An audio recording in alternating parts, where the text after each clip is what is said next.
backyard at all. Where's the grass? Where's the shrubs? They're not here. Minimalist design. You'll notice there's just ordinary sort of broken up blue metal, if you like, for most of it. Some lovely grey pavers here and some blackish river gravel. And the plant's not many at all. And come on, come here. And yet this is quite a practical area. It's a good play area for dogs. Maybe a Japanese feel to it, but think about it.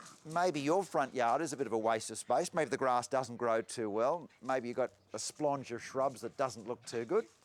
This is stylish. People walk by and go, oh, they're adventurous souls, aren't they?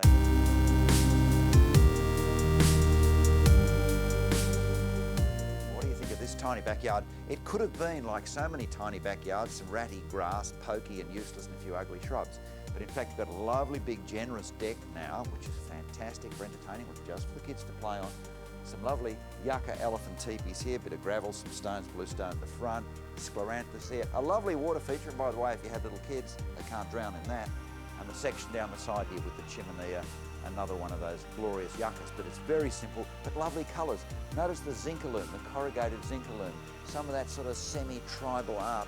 There's a lot of fun to this. This is a real fun backyard, but much more practical than yours, I think.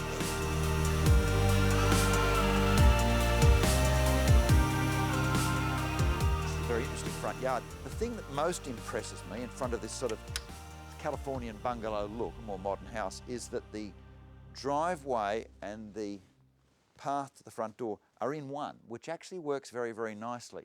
And then you've got this largely Australian plants front yard. This is a very clean look, very, very nice look, and I love the way that blue stone just sits in the ground. It's a great lesson. When you're using stone, it should look like it always was there, and the way that happens is bury it. This is the side of the house, which obviously forms a sort of a transition from front to back. There's some things I really like here. Obviously, you know, this altar-like thing with the wooden backdrop, this sort of thing always works well. It's a nice little mountain. Another great backyard, beautiful furniture. It's very comfortable. It's under a shade cloth thing, one of these sails, which is just so good. And you're probably thinking by now, yeah, but I love my grass, Don, I want a bit. Well, this backyard does have some grass, so a good grass. You'll notice from the evidence sitting here that they've obviously got boys. But they've still got the signature garden, the miniature wattles, the lamandra, and of course the yucca elephantipes. This is very, very nice. Simple, elegant, modern, functional. You all right, Mitch?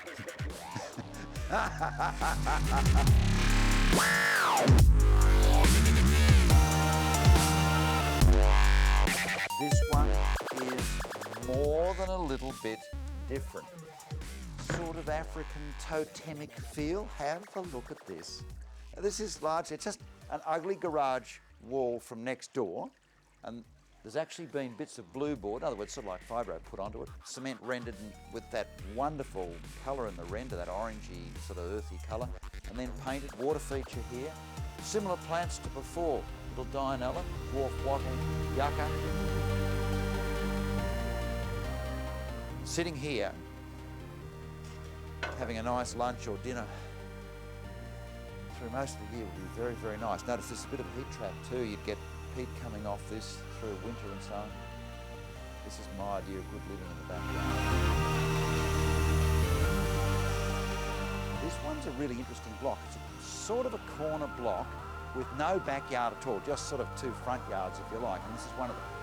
Fence up for privacy. A couple of great little platforms of timber here for entertaining and living and all the rest of it. Then that same sort of garden. The man behind these four designs is Melbourne garden designer Ewald Cilliers. I love the look of your designs, Ewald. They're quite different. Well, what I've tried to do here is to utilise the spaces between the plants and using the multi-layered effect of the deck, the bluestone pitches, the boulders, and a minimalist application of plant. You've brought with you a bit of a tribal look from your homeland in Africa? Africa is part of me, so it might sound like a cliche, but it's something that I'm trying to imbue within my work.